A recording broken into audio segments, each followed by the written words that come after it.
Mbah Kartumi dikenal sebagai biduan dangdut paling terkenal di desa Tanggurejo. Wajahnya cantik, suaranya merdu, dan setiap panggung yang ia datangi selalu ramai penonton. Tapi di balik kecantikannya tersimpan rahasia kelam, susuk yang ditanam oleh seorang dukun sakti agar pesonanya tak pernah pudar. Seperti apa kisah lengkapnya? Simak videonya sampai selesai. Semoga kalian yang menonton video ini selalu diberikan kesehatan dan dilancarkan rezekinya. Amin. Tahun 1986, Desa Tanggulrejo selalu ramai setiap malam minggu. Di lapangan kecil dekat balai desa, lampu Petromax dipasang di sana-sini, dan suara musik dangdut menggema ke seluruh kampung. Di atas panggung, seorang perempuan berkebaya merah muda melenggok dengan percaya diri. Dialah Kartumi, biduan yang namanya sedang naik daun waktu itu. Wajahnya ayu, kulitnya kuning langsat, matanya tajam tapi manis. Setiap kali ia tersenyum, lelaki yang menonton seperti kehilangan akal. Suaranya serak basah, pas sekali dengan lagu-lagu Rhoma Irama yang sering ia bawakan. Di bawah panggung, para lelaki tua dan muda berebut melempar uang saweran. Bahkan, ada yang nekat naik ke panggung hanya untuk mencium tangannya. "Kartumi, satu lagu lagi, yang sengsara," teriak salah satu penonton mabuk sambil mengacung-acungkan uang 5 ribuan. Kartumi hanya senyum tipis, lalu menoleh ke arah pemain kendang. "Gas lagi mas, lagu itu aja." Begitulah malam-malam di Tanggulrejo waktu itu. Setiap kali Kartumi tampil, warga dari desa tetangga ikut datang. Ada yang kagum pada suaranya, tapi tak sedikit yang datang hanya untuk melihat kecantikannya dari dekat. Di luar panggung, Kartumi dikenal sombong tapi menawan. Ia tinggal di rumah besar peninggalan ayahnya yang dulu bekas mandor tebu. Sehari-hari, ia sering terlihat berdandan di depan cermin besar di ruang tengah, sambil menyisir rambut panjangnya yang hitam legam. Ia sangat peduli dengan penampilan. Tiap minggu, ia pergi ke pasar kabupaten hanya untuk membeli bedak, lipstik, dan minyak rambut mahal. Warga sering membicarakannya di belakang. Ada yang kagum, tapi lebih banyak yang iri. "Dasar Kartumi, cantik sih, tapi nggak tahu malu," kata beberapa ibu-ibu di warung kopi.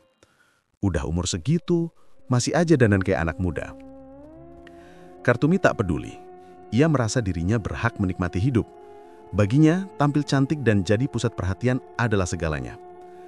Tapi sejak muncul penyanyi muda bernama Lina, yang lebih segar dan suaranya juga bagus, Kartumi mulai resah. Ia takut tersisih, apalagi banyak juragan yang dulunya suka padanya mulai pindah hati ke Lina. Suatu malam, setelah selesai manggung di hajatan, Kartumi duduk di kamar sambil menatap cermin. Ia melihat keriput halus mulai muncul di bawah matanya. "Ah, enggak mungkin," gumamnya sambil mengoleskan krim wajah berulang kali. Tapi cermin tak bisa berbohong. Usia mulai tampak di wajahnya.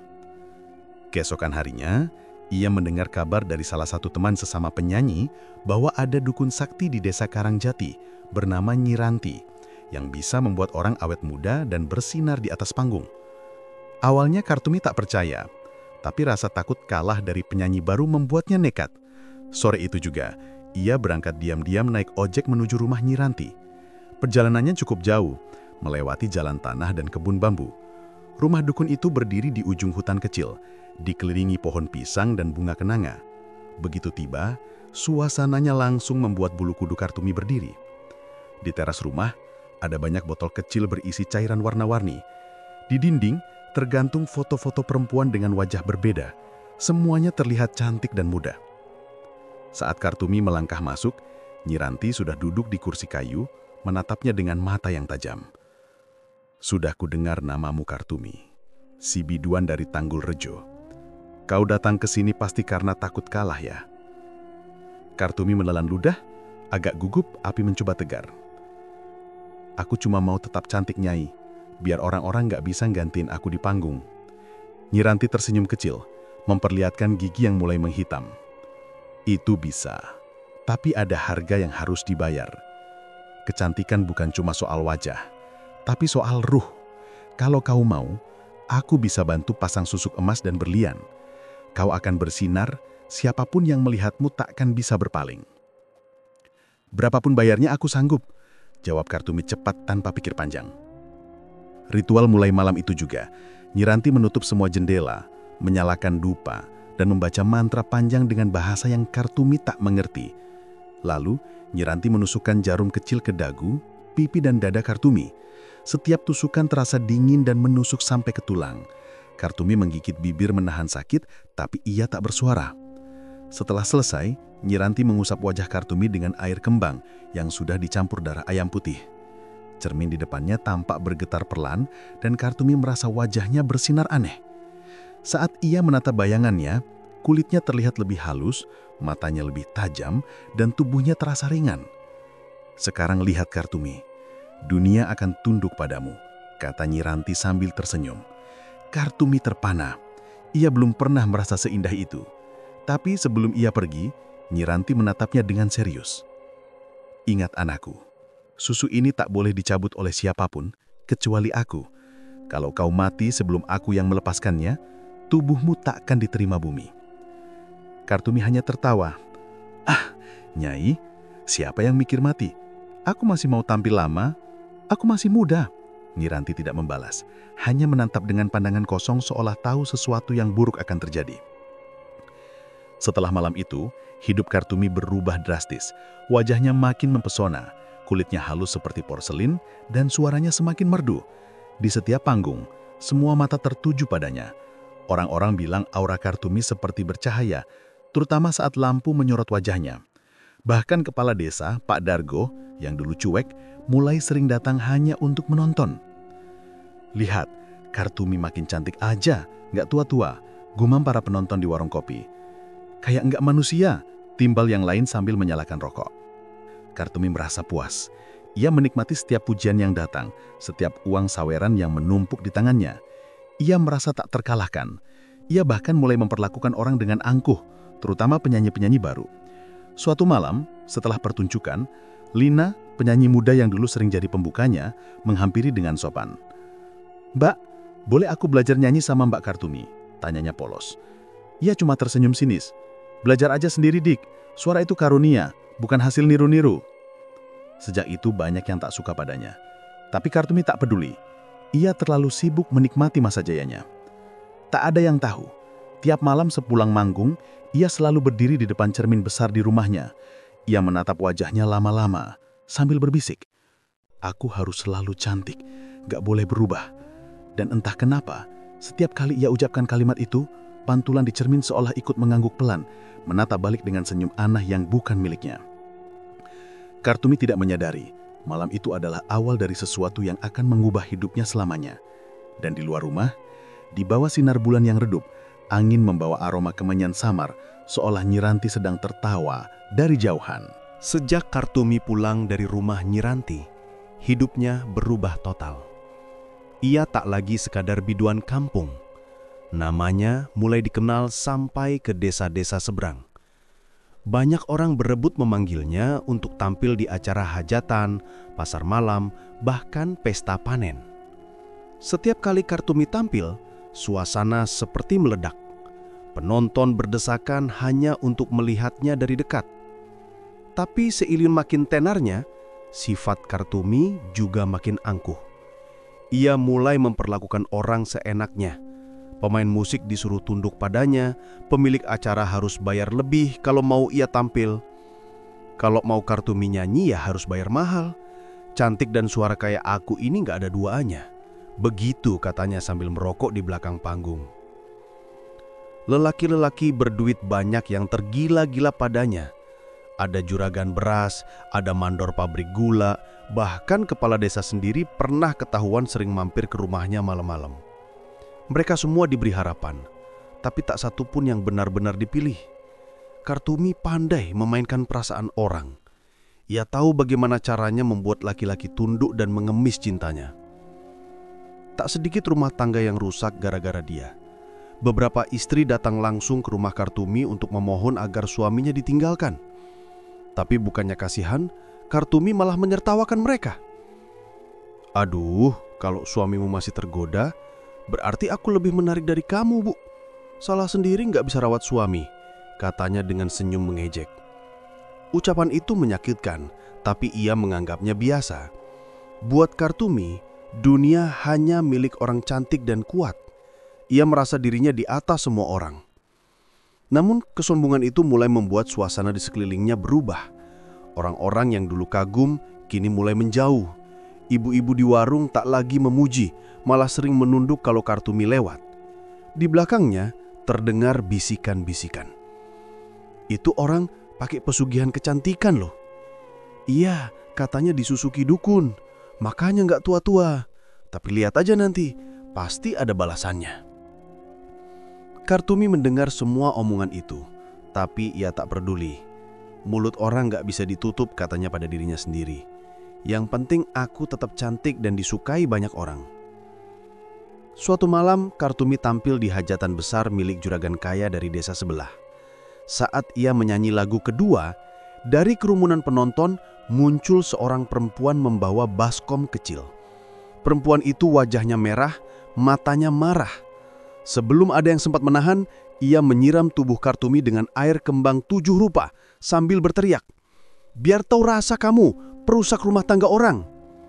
Suasana langsung heboh. Pemain musik berhenti, penonton menjerit, dan Kartumi berdiri terpaku di tengah panggung, bajunya basah kuyup. Tapi anehnya, alih-alih marah, ia justru tersenyum. Lampu panggung yang menyorot wajahnya membuat kulitnya tampak berkilau. Banyak orang bilang malam itu wajah Kartumi justru makin bercahaya. Perempuan yang mengiramnya akhirnya ditarik warga dan dibawa pergi. Kartumi melanjutkan nyanyiannya seperti tak terjadi apa-apa. Tapi sejak malam itu, sesuatu yang aneh mulai terjadi. Malam pertama setelah kejadian itu, Kartumi mendengar suara aneh di rumahnya. Saat sedang menyalakan lampu, ada bisikan halus di dekat telinganya, seperti suara perempuan tua berdesis. Cantik, tapi busuk di dalam. Kartumi langsung menoleh, tapi tak ada siapa-siapa. Ia mencoba mengabaikannya dan berbaring di tempat tidur. Tapi menjelang tengah malam, ia terbangun karena mendengar suara tawa kecil di dekat cermin. Ia bangun pelan, berjalan mendekat dan melihat sesuatu yang membuat darahnya dingin. Bayangannya di cermin tersenyum sendiri, padahal ia tidak sedang tersenyum. Kartumi memejamkan mata, mengusap wajah, lalu membuka mata lagi. Bayangan itu sudah normal. Ia mencoba menenangkan diri. Cuma capek aja, gumamnya. Namun kejadian serupa terus berulang.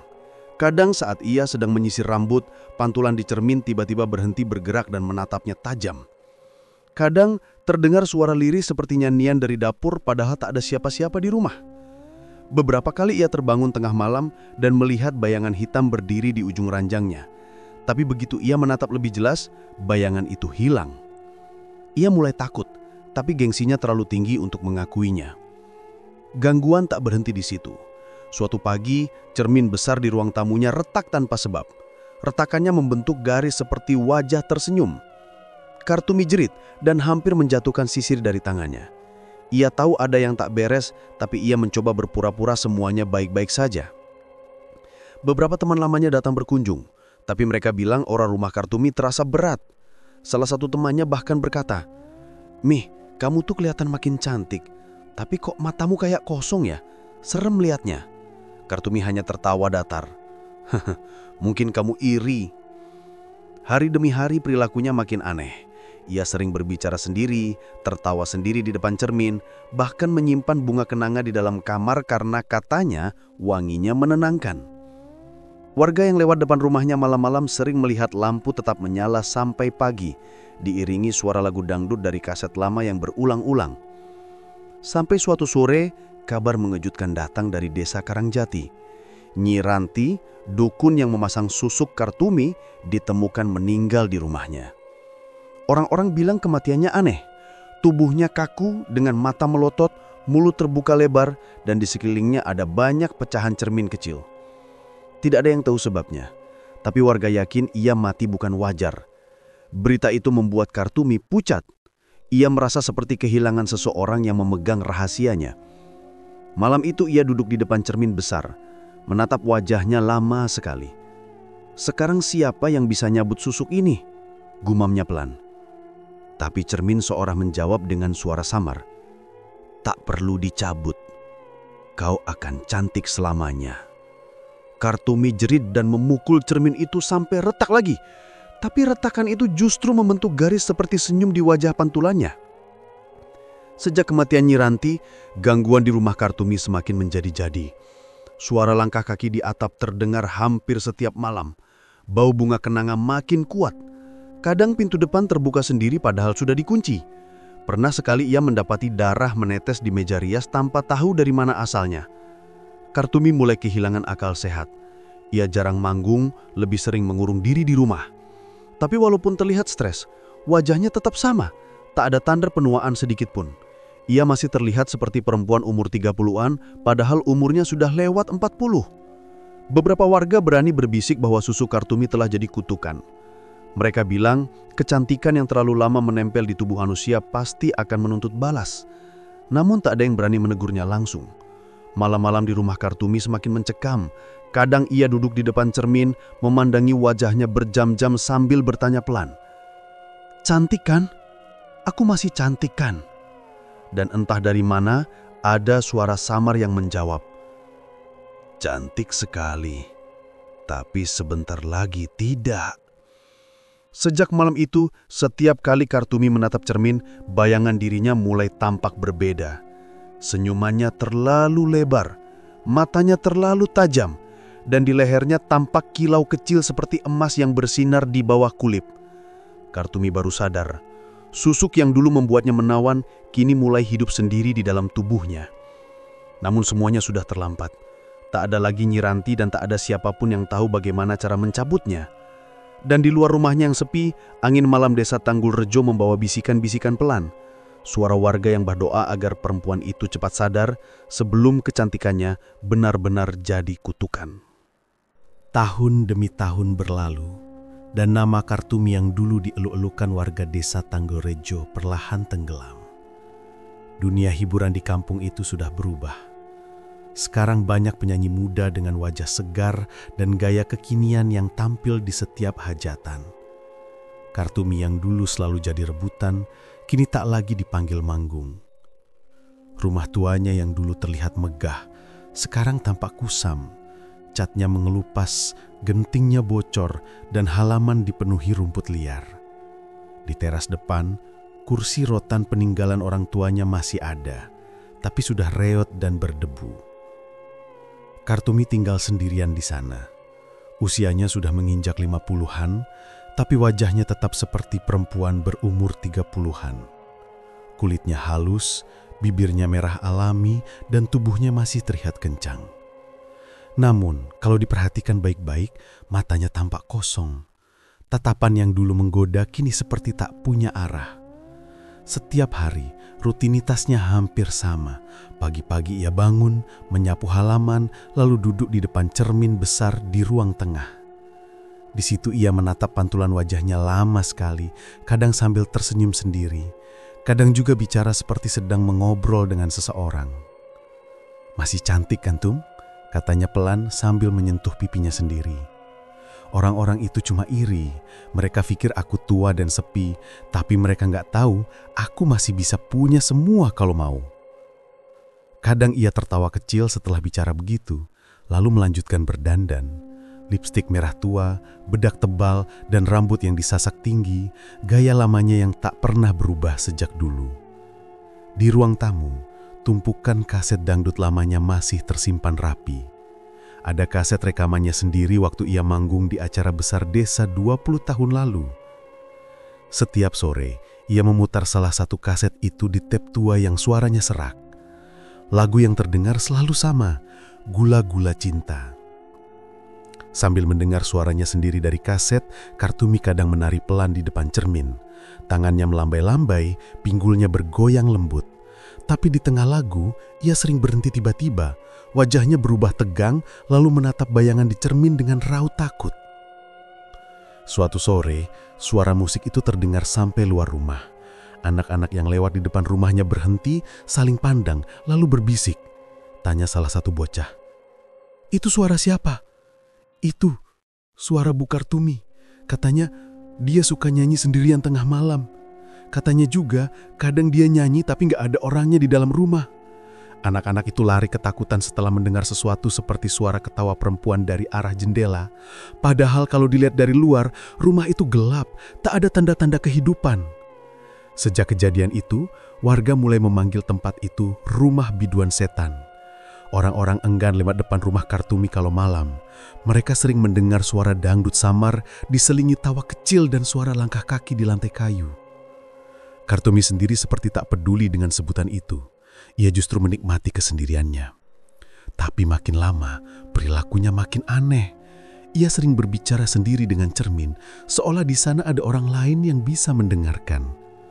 "Kenapa kamu liatin aku begitu?" katanya suatu malam, menatap bayangan dirinya yang seolah tersenyum sendiri. "Jangan senyum-senyum, aku tahu kamu bukan aku." Lalu ia memukul cermin itu pakai sisak, tapi bayangan di sana tetap senyum, bahkan seperti menggerakkan bibir tanpa suara. Sejak malam itu, Kartumi sering menutupi cermin dengan kain putih, tapi keesokan harinya kain itu selalu terlepas sendiri. Warga desa mulai kasihan. Beberapa ibu-ibu yang dulu teman lamanya datang membawa makanan, tapi Kartumi selalu menolak dengan kasar. "Saya nggak butuh belas kasihan," katanya sambil menutup pintu. "Pergi sana, kalian cuma mau lihat aku gila ya?" Setelah itu, tak ada lagi yang berani datang. Suatu hari, seorang pemuda bernama Seno yang anak tetangga sebelah yang dulu sering bantu membersihkan halaman memberanikan diri masuk untuk mengantar air galon. Rumah itu pengap dan bau kemenyan. Di ruang tengah, Kartumi duduk di depan cermin sambil menyisir rambutnya pelan-pelan. "Bu, ini airnya," kata Seno pelan. Kartumi menoleh kepat, matanya tajam. "Ditaruh di dapur, habis itu pergi." "Iya, Bu." Saat Seno melewati ruang tamu, ia mendengar suara bisikan perempuan dari arah cermin. "Cantik ya Tum, tapi hati-hati, waktumu sebentar lagi." Seno menoleh, tapi tak ada siapa-siapa di sana. Kartumi masih duduk di kursinya, tapi wajahnya berubah pucat seolah mendengar hal yang sama. Malam-malam berikutnya makin aneh. Lampu rumah Kartumi sering nyala sendiri meski listriknya sudah diputus karena tunggakan. Beberapa warga mengaku melihat bayangan perempuan menari di depan jendela dengan gaun merah, gaun yang dulu sering dipakai Kartumi saat manggung. Pak RT sempat mencoba menegur, tapi begitu sampai depan pagar, angin kencang berhembus dari arah rumah itu dan lampu petromak di tangannya padam. Ia langsung mundur dan tak pernah mencoba lagi. Di dalam rumah, Kartumi makin tak bisa membedakan mana nyata dan tidak. Kadang ia merasa sedang berada di atas panggung lagi, disorot lampu, disambut tepuk tangan penonton, ia bahkan membungkuk memberi salam. Namun, begitu lampu panggung itu padam, ia tersadar bahwa ia hanya berdiri di ruang tamunya sendiri, ditemani suara kaset tua yang terus berputar. Satu malam, Kartumi berdiri di depan cermin sambil membawa lilin, wajahnya tampak lelah, tapi matanya berkirat aneh. "Kau puas ya?" katanya pada bayangan di depan cermin. "Kau ambil semua dari aku, suara, nama, hidupku." Tiba-tiba, lilin itu padam sendiri. Dari dalam cermin muncul pantulan wajah Kartumi dengan ekspresi berbeda, tersenyum lebar dengan mata merah menyala. Kartumi menjerit, lalu mundur. Ia terpleset, lalu jatuh di lantai. Tep tua di meja tiba-tiba menyala sendiri, memutar lagu Gula-Gula Cinta dengan suara serak dan melengking. Sejak malam itu, tak ada lagi yang melihat Kartumi keluar rumah. Warga yang lewat hanya mendengar lagu dangdut lama diputar dari dalam, kadang diiringi suara perempuan menyanyi pelan, suara yang terdengar familiar tapi juga menyeramkan. Dan setiap malam Jumat Kliwon, suara itu selalu muncul lagi, membuat bulu kuduk warga berdiri. Mereka tahu, biduan yang dulu dieluk-elukan, kini hidup bersama bayangannya sendiri, dan mungkin sudah tak lagi sepenuhnya manusia. Pagi itu, suasana di Desa Tanggul Rejo agak berbeda dari biasanya. Udara terasa berat, dan ayam-ayam tak berkokok seperti biasa. Di ujung desa, rumah tua Kartumi tampak tertutup rapat. Tak ada asap dapur, tak ada suara musik dangdut yang biasanya terdengar dari tep tuanya. Bu Wagina, tetangga paling dekat, merasa curiga.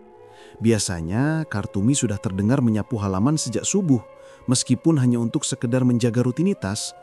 Tapi pagi itu halaman rumahnya dibiarkan kotor, penuh daun kering dan ranting yang jatuh semalaman. Tum, Kartumi!" teriak Bu Waginah dari pagar. Tak ada jawaban. Ia coba mengetuk pintu, tetap sepi. Rasa penasaran bercampur cemas mulai muncul. Ia lalu memanggil dua pemuda, Seno dan Joko, untuk membantu membuka pintu. Begitu daun pintu didorong, aroma aneh langsung keluar. Campuran wangi bunga, kemenyan, dan bau amis yang membuat perut mual. Mereka bertiga saling pandang, lalu melangkah pelan masuk ke dalam rumah. Di ruang tengah, mereka melihat sesuatu yang membuat bulu kuduk meremang. Kartumi duduk di kursi riasnya, menghadap cermin besar. Tubuhnya tegak kaku, mata terbuka lebar menatap pantulan dirinya sendiri. Bibirnya tersungging senyum kecil, tapi wajahnya pucat pasi seperti patung lilin. "Ya Allah, Bu Kartumi," gumam Bu Wagina, tangannya gemetar menutup mulut. Seno yang mencoba mendekat, merasa hawa dingin menyelimuti ruangan. Ia menyentuh tangan Kartumi pelan, keras, dingin, dan berat seperti batu. Mereka langsung memanggil warga lain. Tak lama, rumah itu dipenuhi orang. Ada yang membaca doa, ada yang hanya berdiri di luar sambil bergosip pelan. "Katanya semalam lampunya nyala sendiri ya?" bisik salah satu warga. "Iya, aku lihat dari jauh. Kupikir dia nyanyi lagi, tapi kok sekarang malah mati?" jawab yang lain. Ketika jasad Kartumi hendak diangkat untuk dimandikan, 4 orang laki-laki kesulitan mengangkat tubuhnya, padahal badannya kecil. "Berat banget, kayak ngangkat batu," kata salah satu warga sambil menyeka keringat. Air untuk memandikan jenazah sudah disiapkan, namun anehnya saat air menyentuh kulit Kartumi, warnanya berubah agak keabu-abuan, seperti tercampur debu halus. Mbah Narti, perempuan tua yang biasa memandikan jenazah, menatap heran.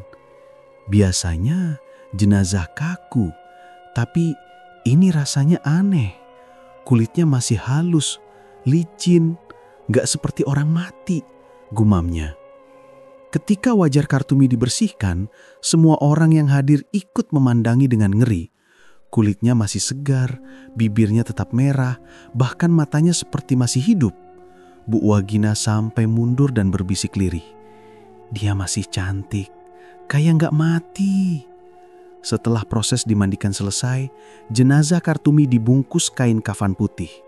Tapi saat hendak diangkat ke keranda, tubuh itu terasa makin berat. 4 orang laki-laki yang mengangkatnya harus mengganti posisi beberapa kali karena kelelahan. "Berat banget, Mbok. Padahal ini cuma 1 orang," kata Joko sambil terengah-engah. Sore harinya, pemakaman dilakukan di TPU desa. Banyak warga datang, bukan hanya untuk melayat, tapi juga karena rasa penasaran. Mereka ingin melihat seperti apa akhir hidup biduan yang dulu dielu-elukan itu. Kiai Ahmad, tokoh agama yang memimpin pemakaman, membaca doa dengan khusyuk. Semua berlangsung lancar sampai proses penguburan selesai. Tapi saat tanah mulai menimbun peti, suara aneh terdengar pelan, seperti nafas panjang keluar dari liang lahat. Beberapa warga saling pandang, tapi mencoba mengabaikan. Hingga akhirnya, setelah tanah ditimbun rata dan doa penutup dibacakan, kejadian aneh terjadi. Tanah di atas kuburan itu tiba-tiba bergerak pelan, lalu amblas ke dalam. "Loh, kok turun sendiri ya?" kata salah satu penggali kubur, kaget. Mereka mencoba meratakan lagi, tapi beberapa menit kemudian tanahnya kembali terangkat, seperti ada sesuatu yang mendorong dari bawah. Peti jenazah terlihat miring sedikit ke permukaan. Semua orang yang hadir panik. Ada yang langsung lari, ada yang berteriak membaca istighfar. Hanya Kiai Ahmad yang berani mendekat. Ia memerintahkan beberapa orang untuk menggali ulang agar petinya bisa diposisikan kembali dengan benar. Tapi yang terjadi justru makin aneh. Saat penggalian ketiga, tanah di sekitar lubang menjadi keras dan licin seperti semen. Cangkul mereka seperti memantul setiap kali menghantam tanah itu. "Sudah, hentikan dulu," perintah Kiai Ahmad dengan wajah tegang. Ia lalu membaca ayat kursi dan surah Yasin dengan suara lantang.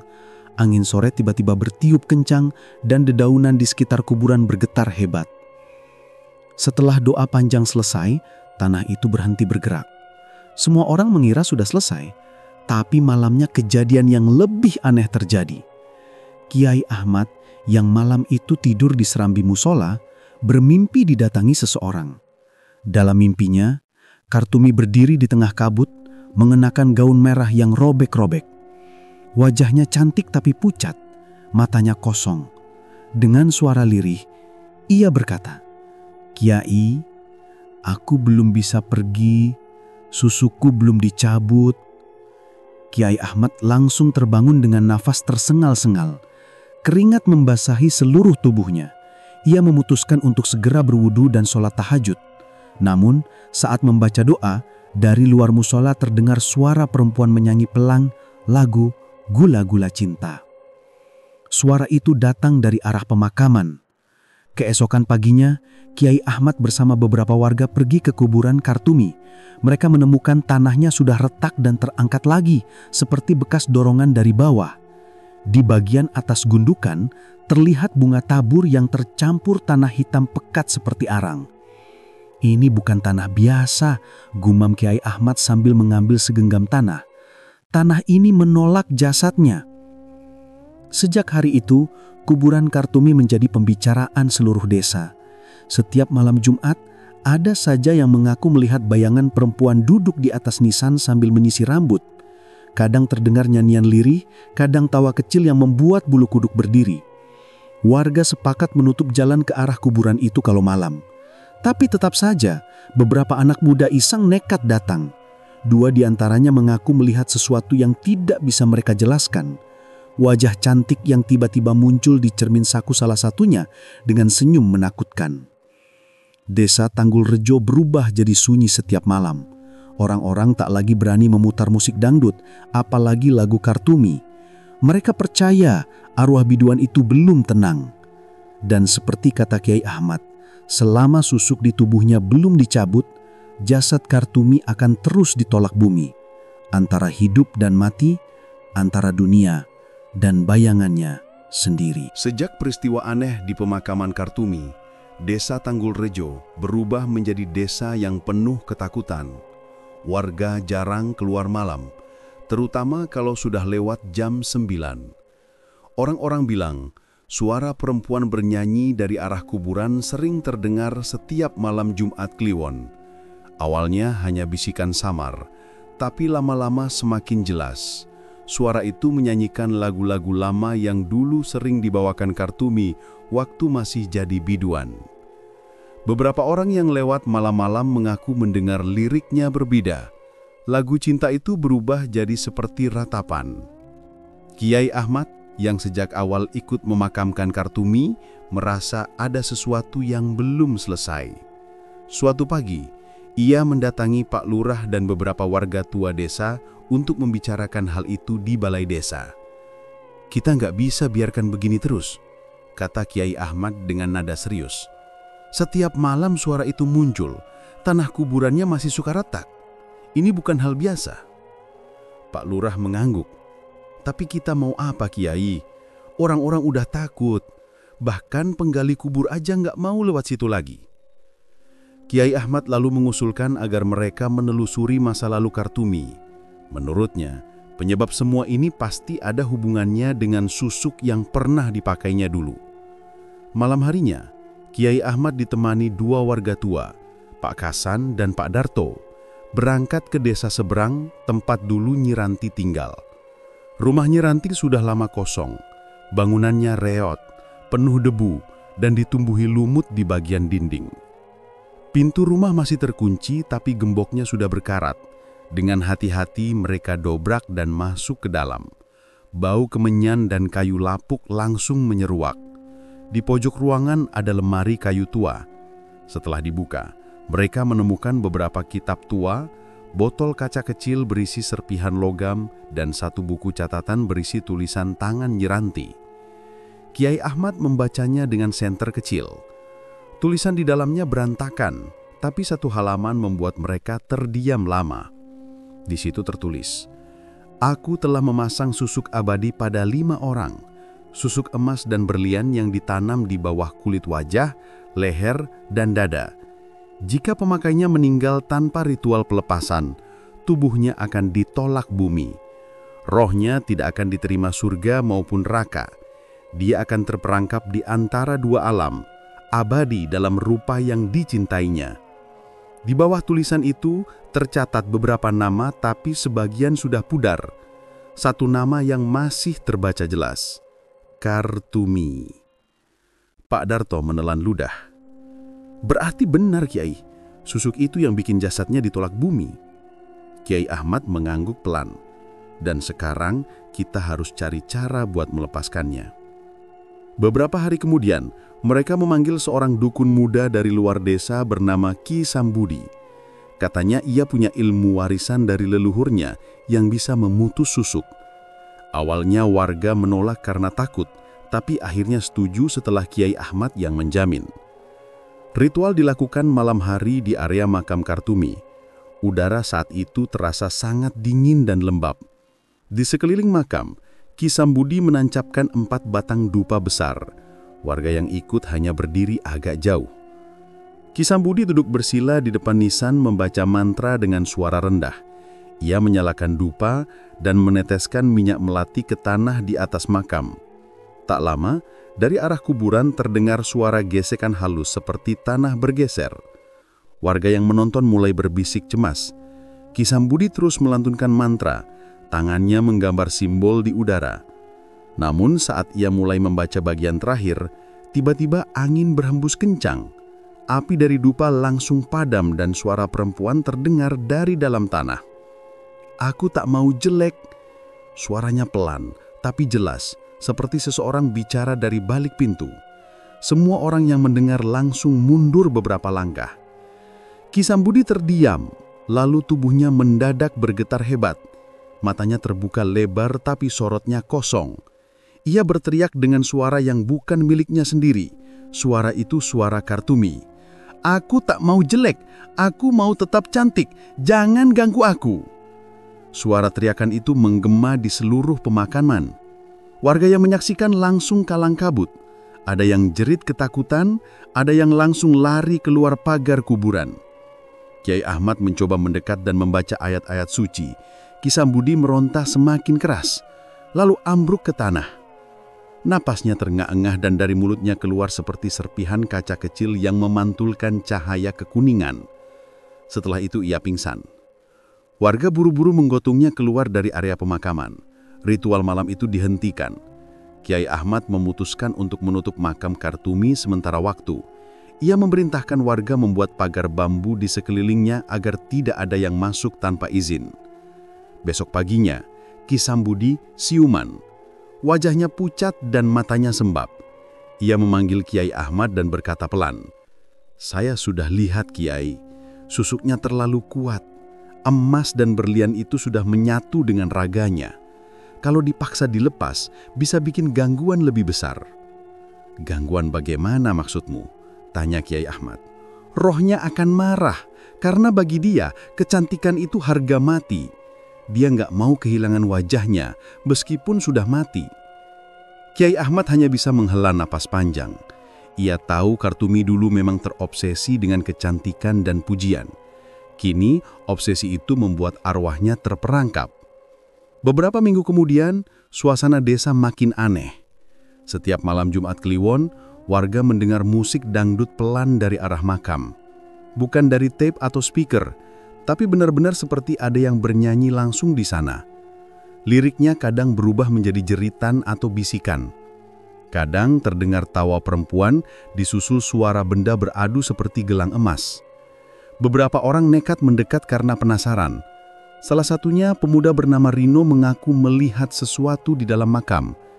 Ia bilang dari celah tanah retak terlihat cahaya kuning berkilau seperti serpihan logam. Tapi begitu ia menunduk lebih dekat, ia mendengar suara perempuan di telinganya. "Jangan lihat aku jelek."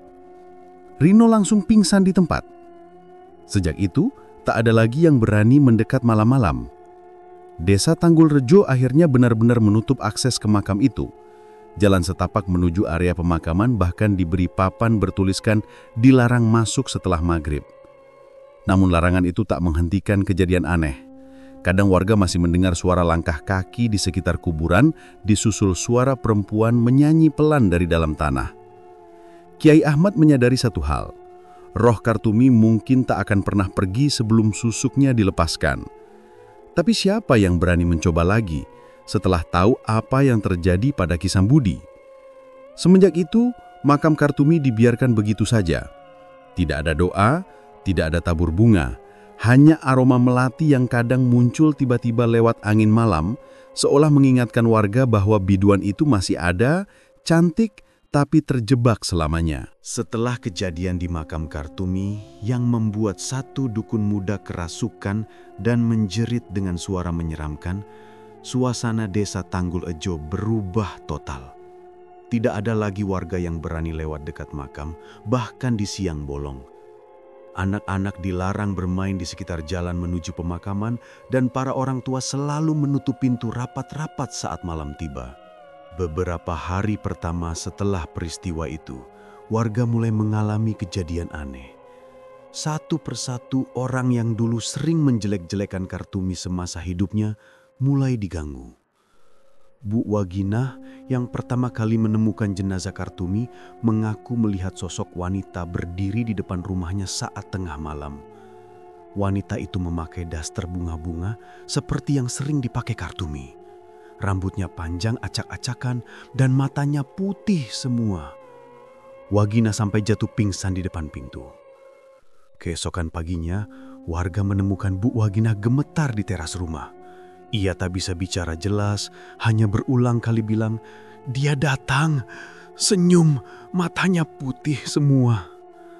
Tak lama kemudian, Pak Darto, salah satu tetangga yang dulu ikut menggali kuburan Kartumi, mengalami hal serupa. Ia bermimpi melihat Kartumi menari di depan rumahnya sambil tertawa dan menyanyi lagu dangdut pelan. Anehnya, lagu itu sama dengan yang dulu sering diputar Kartumi saat berdandan, Bunga Desa. Sejak malam itu, Pak Darto jadi demam tinggi dan tak sadarkan diri selama 2 hari. Rumor cepat menyebar. Warga percaya ruh Kartumi marah karena susuknya belum dicabut sepenuhnya. Mereka yakin dia gentayangan untuk menuntut orang-orang yang pernah mempermalukannya. Air sumur di sekitar rumah Kartumi pun berubah warna.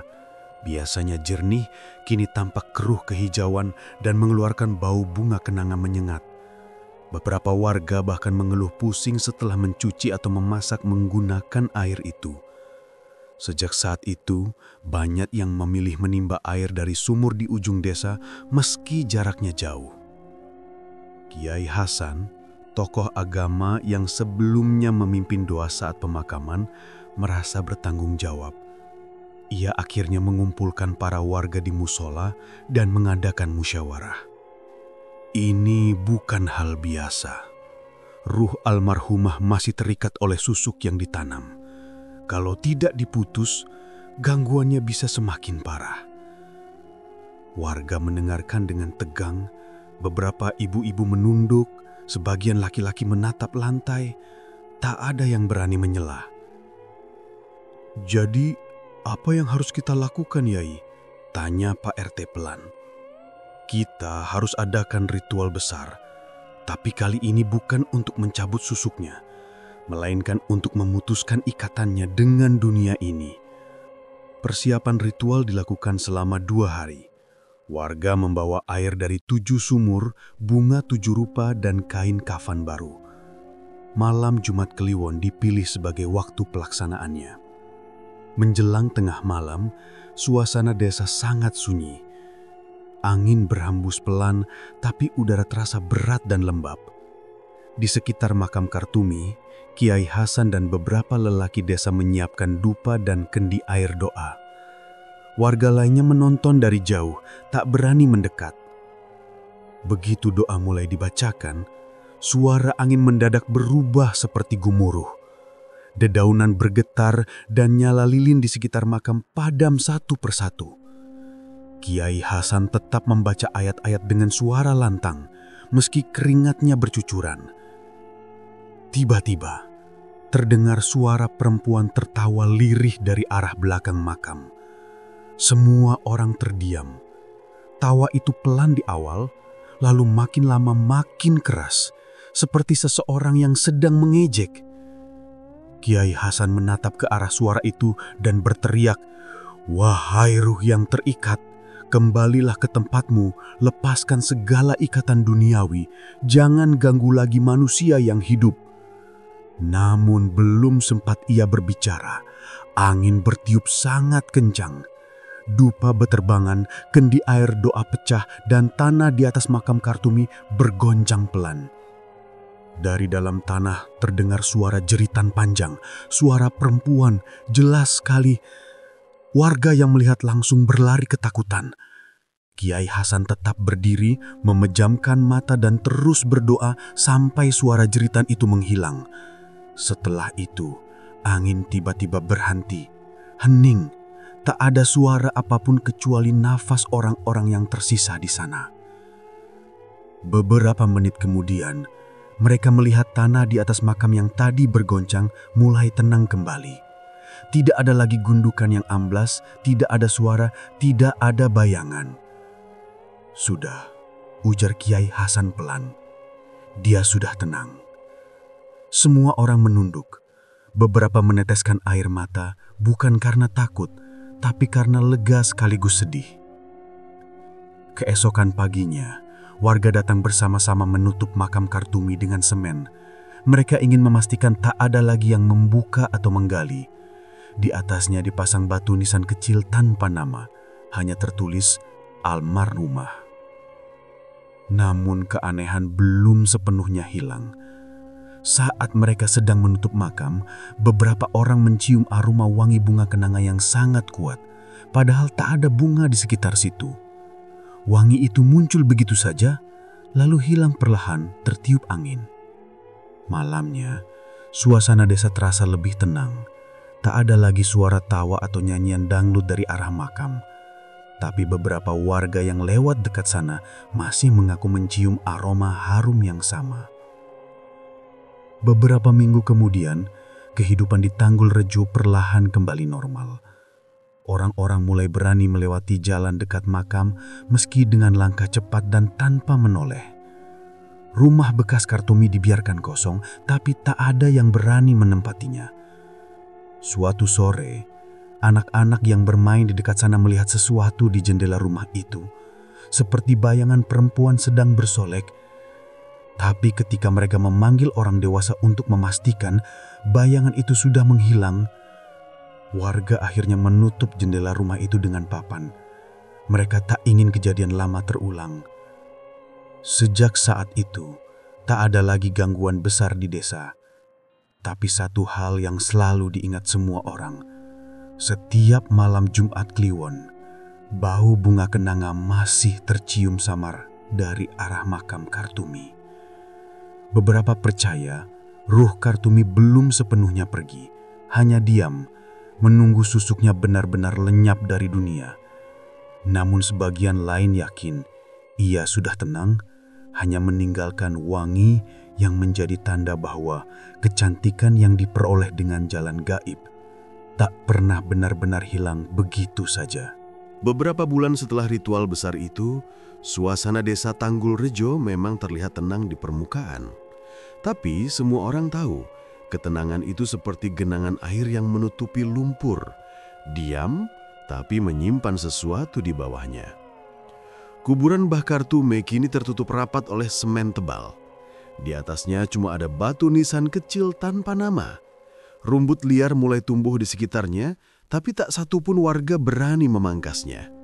Setiap kali ada orang lewat dan mencoba membersihkan, pasti mengalami kejadian aneh seperti tiba-tiba pusing atau mendengar suara perempuan tertawa pelan di telinga.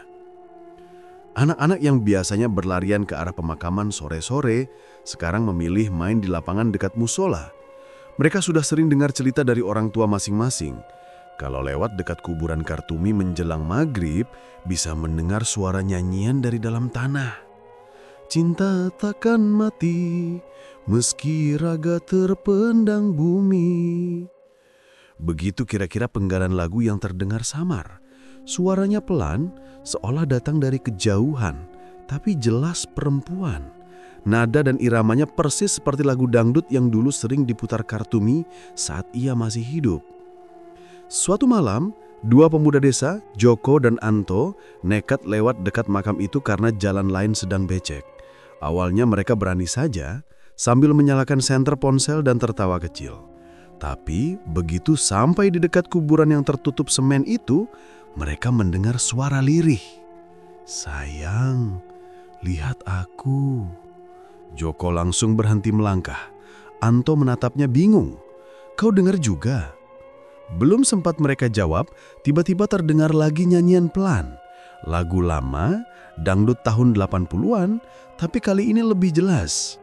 "Biar jasadku terkubur, cintaku tetap berdebur."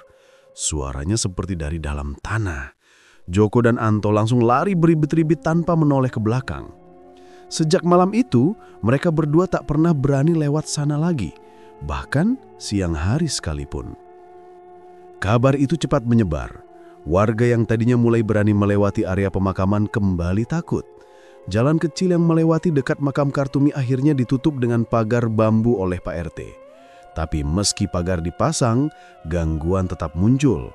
Beberapa warga yang tinggal di sekitar situ mengaku sering mencium bau wangi kenanga di tengah malam, padahal tak ada angin yang berhembus. Ada juga yang melihat cahaya kecil berwarna kuning keemasan muncul dari sela-sela retakan tanah di atas makam, lalu perlahan naik ke udara seperti asap tipis.